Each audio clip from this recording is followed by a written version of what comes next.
नमस्कार दोस्तों, आज से हम अध्यात्म के सबसे पावन और क्रांतिकारी ग्रंथ अष्टावक्र गीता की एक अद्भुत यात्रा का आरंभ करने जा रहे हैं। यह यात्रा किसी बाहरी दुनिया की नहीं, बल्कि स्वयं को, अपनी आत्मा को पहचानने की है।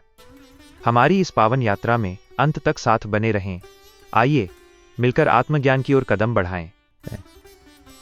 प्रथम अध्याय प्रथम श्लोक। शुद्ध संस्कृत। जनक उवाच कथम ज्ञानम वाप्नोति कथम मुक्तिर्भविष्यति वैराग्यम च कथम प्राप्तमेतद् ब्रूहि विमुच्यते। भाग 1। अष्टावक्र गीता का पूरी तरह से परिचय। अष्टावक्र गीता दुनिया के अन्य धार्मिक या दार्शनिक ग्रंथों से बिल्कुल अलग है। क्यों?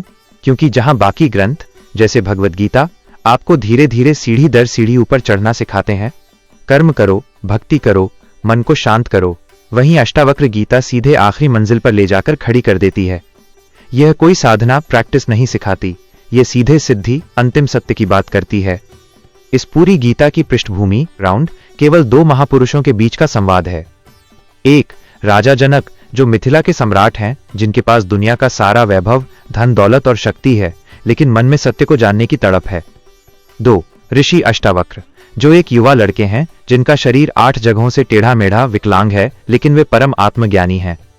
इस पूरी गीता का निचोड़ केवल एक वाक्य में कहें तो वो है, तुम पहले से ही मुक्त हो, बस मान बैठे हो कि तुम बंधे हो।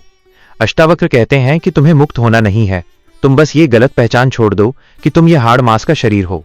तुम तो वो शुद्ध चेतना हो जो इस पूरे ब्रह्मांड को देख रही है। राजा जनक जी अष्टावक्र जी से प्रथम 3 प्रश्नों को पूछते हैं। 1, हे प्रभु, पुरुष आत्मज्ञान को कैसे प्राप्त होता है? 2, संसार बंधन से कैसे मुक्त हो जाता है, अर्थात जन्म मरण रूपी संसार से कैसे छूट जाता है?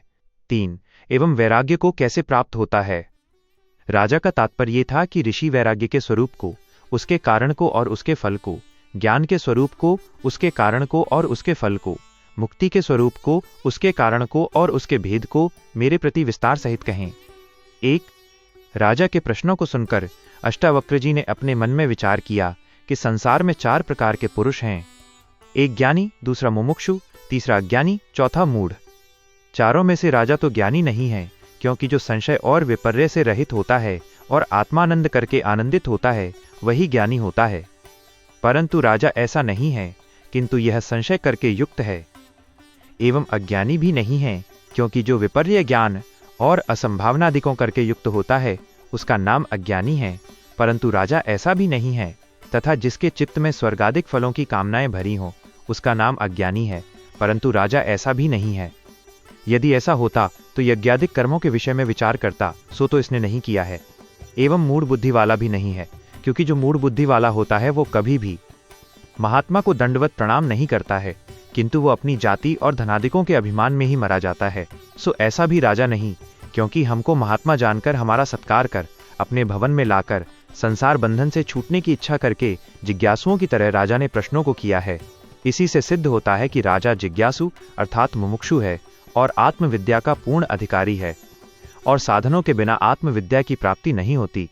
इस वास्ते अष्टावक्र जी प्रथम राजा के प्रति साधनों को कहते हैं। इसमें अष्टावक्र जी इंसानों की 4 कैटेगरी बताते हैं। 1, ज्ञानी जो सब जान चुका है और आनंद में है। 2, अज्ञानी जो संसार के सुखों जैसे स्वर्ग या पैसों के पीछे भाग रहा है। 3, मूढ़ जो अहंकारी है, जिसे सच जानने में कोई दिलचस्पी नहीं है और संतों का सम्मान नहीं करता। 4, मुमुक्षु जिज्ञासु जिसके पास सब कुछ है, जैसे राजा जनक के पास महल था, लेकिन उसके मन में तड़प है कि मैं इस बंधन से आजाद कैसे हूं। अष्टावक्र जी ने देखा कि जनक कोई मूढ़ या अज्ञानी नहीं है, बल्कि वे एक मुमुक्षु हैं, यानी सत्य को जानने के सच्चे अधिकारी। इसीलिए अष्टावक्र जी उन्हें यह गुप्त ज्ञान देने के लिए तैयार हुए।